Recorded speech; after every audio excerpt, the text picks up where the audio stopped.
These are the fashions designed by Cordella of Raleigh. I think other people would describe it as regal, quilted, historical in ways. There's definitely historical references, but I think more recently it's been plainer, sculptural, textural, clean, like high contrast, exciting, feminine. In a runway show, designers generally put on display their newest and best ideas. I think it's more of what are we going to feel when we see the work, and hopefully the women are going to feel really excited. It's just lots of beautiful colors and textures. There's often a question with a show like this as to whether people would actually wear what is being sported by the models. Some are extremely wearable, some are wearable in a couture fashion, so it's more, I think it's attitude based. I don't always wear my stuff because sometimes it's better suited for a serious event. Designing fashion was not necessarily a lifelong dream for Marie. I was applying to colleges, really, just kind of looking at the list of where I would apply and where my friends were applying. I didn't think it would really suit my personality to do anything other than design. Not specifically fashion, but just design. I needed a one-strap backpack when I lived in Richmond, and so I went to Hancock Fabrics and bought a bunch of fabric and made a backpack, and it was pretty successful, and just decided I was sewing from that day on. From that beginning, however, Marie soon found a passion for her work. I spent a lot of time just looking at them and seeing how I feel in response to them and making people come look at them and watching their faces. So for me, it's huge. As it turns out, Marie's home community of Raleigh is a place that fosters creativity like hers. Literally, if you have an idea, I'll be like, I made these dresses, I'd like to have a fashion shoot. And suddenly a local photographer is like, you can use my studio. And then people are like, we'll do the styling. And Molly Beads is like, here's all the jewelry and like shoes. It's just been exciting because I think saying no is so hindering. There's so much yes.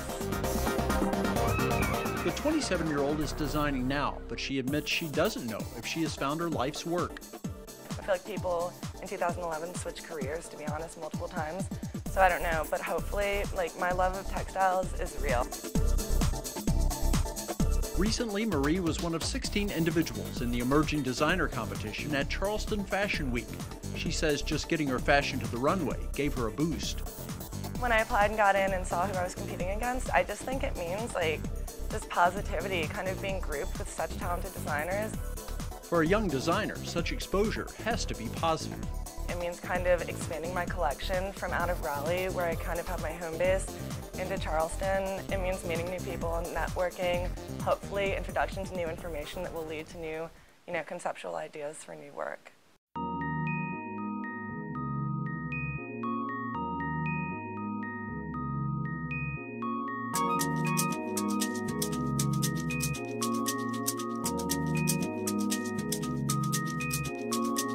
Another of those individuals in the Emerging Designer Competition was Mejia of Morrisville, North Carolina.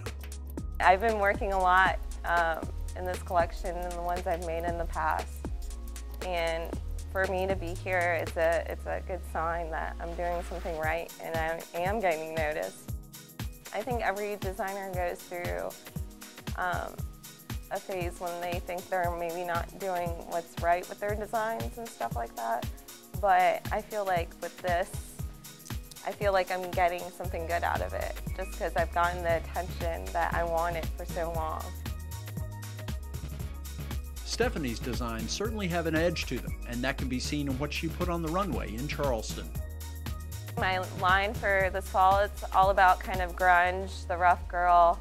I feel like girls don't want to be all prim and proper anymore, all ruffly and stuff. I like to have a lot of defiance in my women's clothes, a lot of restricted silhouettes, a lot of loose ones that kind of contradict themselves. So that's probably my philosophy on the way I design my collection. I'm trying to tell a story through like just really big statement pieces that look crazy together, but look really good separately.